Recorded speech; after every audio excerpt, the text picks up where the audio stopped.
the requirement for sustainable aviation fuel is not going to go away. And even if one country says, okay, we are shutting down our mandates, we're not able to meet it, you're going to have a very hard time doing that across the globe.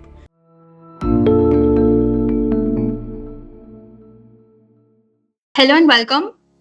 Today I have with me Mihir, the CEO of XCF Global. XCF Global recently went public on NASDAQ, and it is one of the few very handful companies in SAF tech that have been able to achieve this milestone. So congratulations, Mihir. How is the energy, or should I ask, how's the Josh? It's great. I mean, we're really excited about the opportunity. We just came public only 3 months ago. So we're still getting our feet wet and into the public markets, but it's very exciting. So let's talk about your Reno facility. How's the production looking like? It was supposed to be commercial by Q3 of 2025.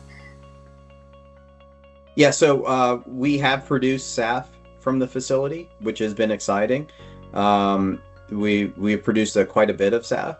So we're in the process now of kind of retooling the facility so we can optimize for SAF production for Q1 of 2026. We are also looking at potential other people where we can optimize feedstock costs, we can optimize offtake. So we have been in discussions with a lot of airlines and a lot of wholesalers because this is going to be a very interesting product going forward. Of course. So you make your SAF with HEFA technology. That's correct. Right. So explain to me how HEFA is different from, say, Fischer-Tropsch or alcohol to jet or power to liquid. How is it different? Yeah, so the main difference in the technological pathway is that HEFA is the hydrotreatment esterification of free fatty acids, which is the requirement of a fat, oil, or grease in order for it to be converted into a liquid or into sustainable aviation fuel in particular. The HEFA pathway is one that has been proven over a period of time because that pathway has produced renewable diesel. So on a go-forward basis, the technologically, from a risk perspective, is very, very mitigated, which is great. The HEFA portion of it, which is a little bit different, is that the takes a little bit, the feedstock is a little bit more cumbersome in cost.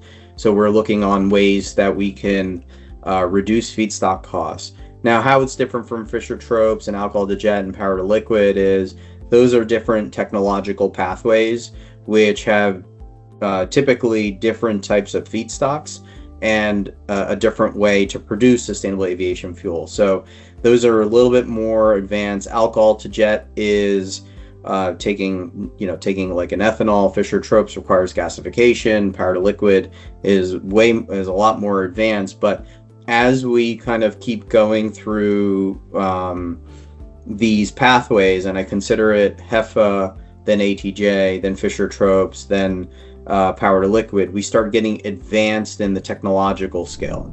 All right. So if we talk long term, do you think in the SAF market, two technologies can coexist, or do you think only one technology has to go the long way? No. Multiple technologies will get there. I mean, if you think of it like the TV, you have LCD, LED, OLED. You have all different types of technologies which produce a TV. I think similarly with SAF, you'll have multiple technologies which will produce the SAF. I don't think that's going to be an issue, and we need those multiple pathways to get to Jet A parity at some point.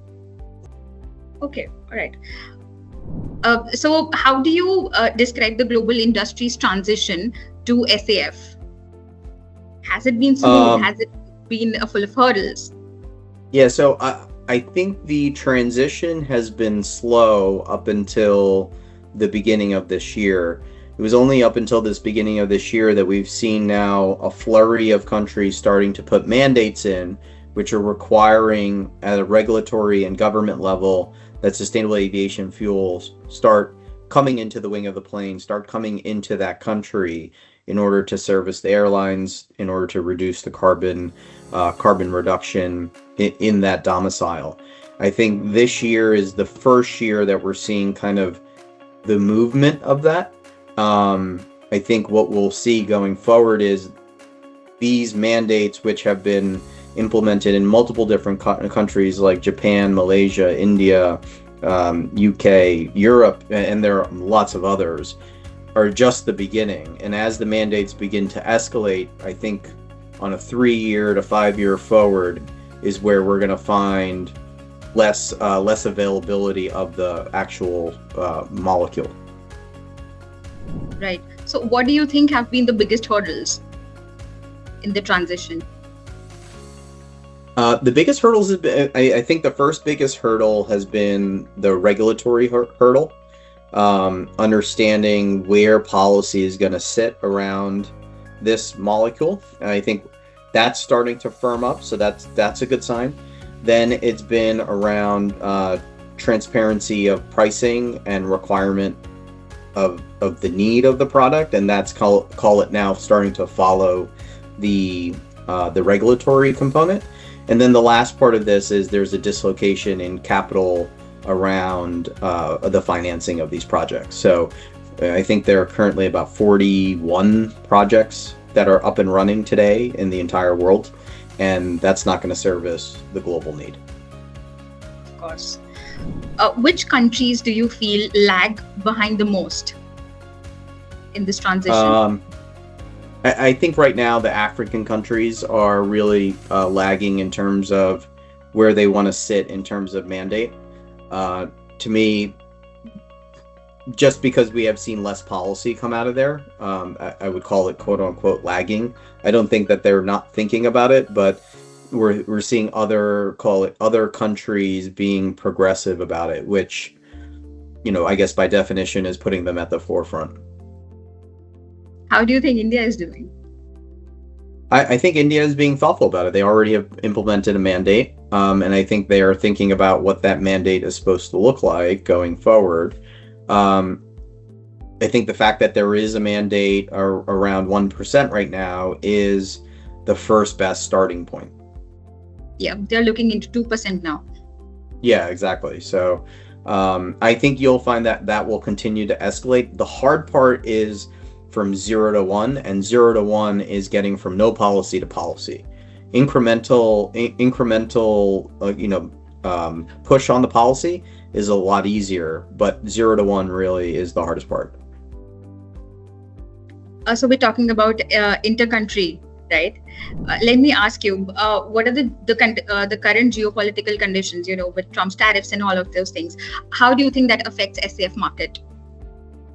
Yeah, so United States is really interesting in my opinion, and that's because we are a credit-based system. So typically what we've seen around decarbonization, and whether it's been residential, solar, wind, electric vehicles, the United States has never really pushed a mandate. They've always pushed the credit incentive. So currently the federal, credit rebate for an electric vehicle car is $7,500. That structure has been in effect for at least 5 to 10 years. So where the United States policy is different is that they will incentivize producers to produce. Now with the One Big Beautiful Bill, it has reduced some of the subsidy around sustainable aviation fuel, which to me is really going to not stimulate enough production coming online. So producers like ourselves who produce SAF today, who have already spent the CapEx to convert our facility from renewable diesel to SAF, are in some way in a minor advantage because I think incremental projects now that are losing that 75 cents are less inclined to implement CapEx upgrades in order to produce SAF. Unless the margin uplift is really dramatic. I think you'll find that the margin uplift will be dramatic 3 years from now, but somebody has to have the foresight to say, okay, well, I'm going to take the cut on 75 cents from the bill, and then I'm going to implement additional, CapEx costs for a forward-looking type of project. So there's a lot of wait and see attitude. Now, domestically, also around regulation, states are starting to bifurcate their structure from federal.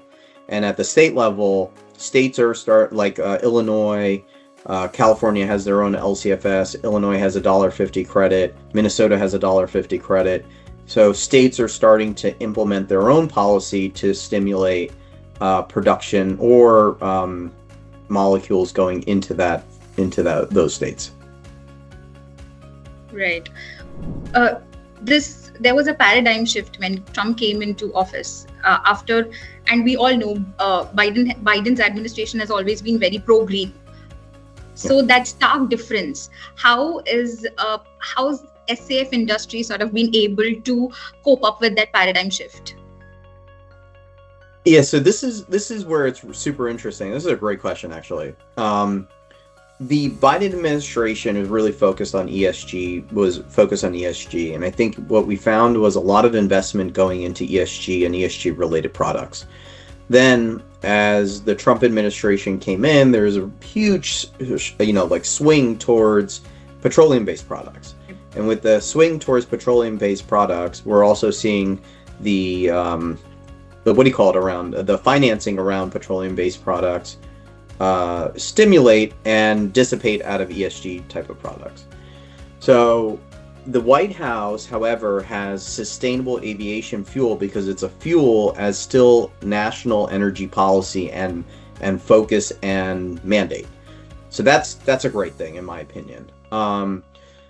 But green premiums have kind of shrunken, margins have gotten lower because of this shift. And for companies like ourselves, the fact that we are public and producing sustainable aviation fuel, or have already, is a great way to potentially unlock value going forward. And that's what we're really focused on. Is this long-term stable? Is this long-term viable? If suppose Trump also gets re-elected in the next elections, what do you think is the long-term viability of these programs?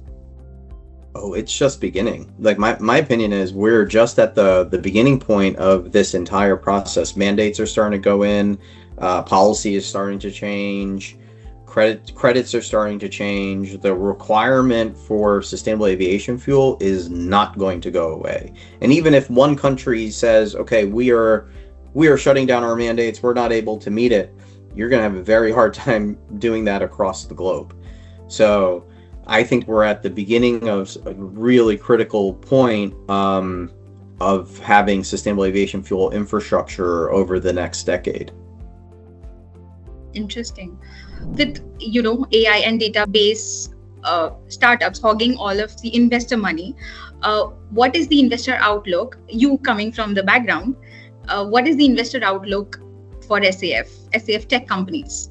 So what it means to me is liquidity is really important. For SAF in particular, I just think SAF is a global product. So we're looking at it very myopically, just looking at the United States and what's happening here. But on the global level, there is going to be a tremendous need of gallons to be produced. And the estimate is we need at least 6 billion gallons in 2030. And last year, just domestically, we produced 100 million gallons. So we're very far off from that mark. So SAF, it's going to go through its own, call it its own investment cycle. It'll be, investment into HEFA-based projects, technologies that are up and running, scalable technologies, and who's going to achieve economies of scale. And then even within that, it'll be, okay, well, who is achieving cost synergies around future pathways, who's bringing down their cost of their SAF, who's got the better margins, right? It's going to go through its own cycle, and then it will have its own consolidation period. And we're just at the beginning of the cycle. And for me, being at the beginning of the cycle is actually quite powerful, and being a publicly traded company, because there are a lot of things that we can do with it. Right. Absolutely. What do you think are the challenges and opportunities as well that you see in scaling SAF production on a global scale? Yeah, the biggest challenge. So the regulatory hurdle, in my opinion, is starting to work its way through with all these countries. Call it, like I mentioned before, going from 0 to 1, not having a policy to having a policy. So take India, for example, 1% trying to go to 2%, right? So part one is now with a quote unquote mandate in there. Now you need suppliers to meet that mandate. So from a supply standpoint, who's going to meet that mandate?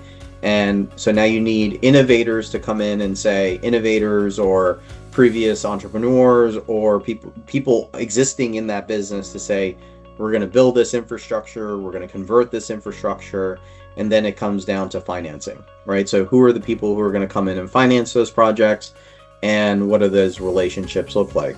Because the mandates are still in its early phase, what we've noticed domestically, there's still a little bit more of a wait and see type of approach, right? There's a little bit more of a, we want to have very steady state project financing around projects. So we want to make sure we have almost like tolling type of agreements, which currently are very hard to find. So financing is going to be really the lever that starts moving the needle on these things. Right. Makes sense. So since cost remains a critical factor in SAF production, how do you ensure price competitiveness in the SAF that you produce?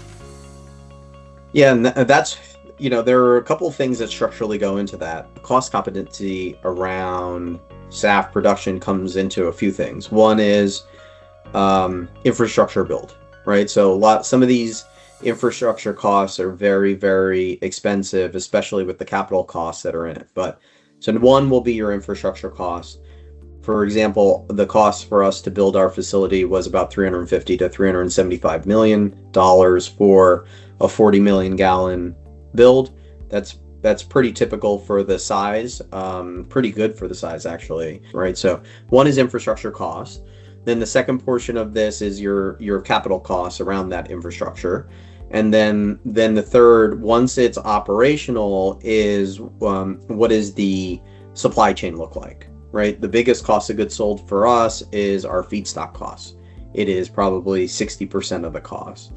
So you have your feedstock costs, you have your OPEX costs, you have labor costs, and then you have your capital costs. So then it's about managing your supply chain and making sure your supply chain costs you can keep at a very reasonable level. And are there some unique things that are being done around that, right? So that's just for the HEFA pathway, because feedstock is one of the biggest costs in HEFA. You start moving to a future pathway, which is alcohol to jet or Fischer-Tropsch. The feedstock gets very cheap, right? Ethanol is a very cheap cost for alcohol to jet, but the infrastructure cost is a lot more expensive. So it kind of depends on the pathway that you're using. But overall, it's going to be your infrastructure costs, your capital costs, your supply chain. Right. Do you foresee cost parity with jet fuel within this decade? Yeah, that's a tough question. Parity might be hard. Parity will be difficult because Jet A today is for us is somewhere around $2 a gallon-ish. To get to Jet A parity, I think will be difficult. However, if somebody came up with a low-cost feedstock that could be used with very proven technology, then I think you could, and low infrastructure costs, I think you could do it. Or it'll have to be the flip side, which is very cheap feedstock, which already exists, but advanced technological pathway that has a very competitive way to be built. So how much does, you said 2 gallons, right, for Jet A, how much does HEFA SAF cost per gallon? Yeah, it's a lot more expensive. It really depends on your feedstock, right? For example, and I can just give you kind of worldwide quotes. And this is just the feedstock cost, right? The feedstock cost, call it used cooking oil out of China, is somewhere around $3 a gallon. The domestic United States, call it distillers corn oil, is somewhere around $4.50 a gallon. And then like soybeans in South America, those are also like potentially in the high 2s or low 3s. So your starting point is already quite high. Right. And then on top of it, you have yield loss, right? These are not produced, like you don't get 100% conversion. When you convert it, you get in SAF, you get closer to 80%. So you have yield loss, which is also, that's basically loss of, call it margin, that you have to account for. So we're quite a ways away right now to getting there. And that doesn't mean that it can't be done. It will require some innovation in the space. Right, of course. You talked about optimizing supply chains for your technology, right? How important do you think are market intelligence tools in your line of work? Somebody that can give you, pricing, market intelligence reports about the feedstock. Data and data analytics and things like that. Yeah, very important. Yeah, those are very, very. The supply chain management portion of this is going to be extremely important. The procurement of these products is going to be important. How they're shipped, where they're, the entire supply chain logistics could potentially make or break your business. Right. So Australia recently announced a $1 billion upwards of funds in a program. How important do you think these programs, these grants, government grants, are in shaping the SAF industry?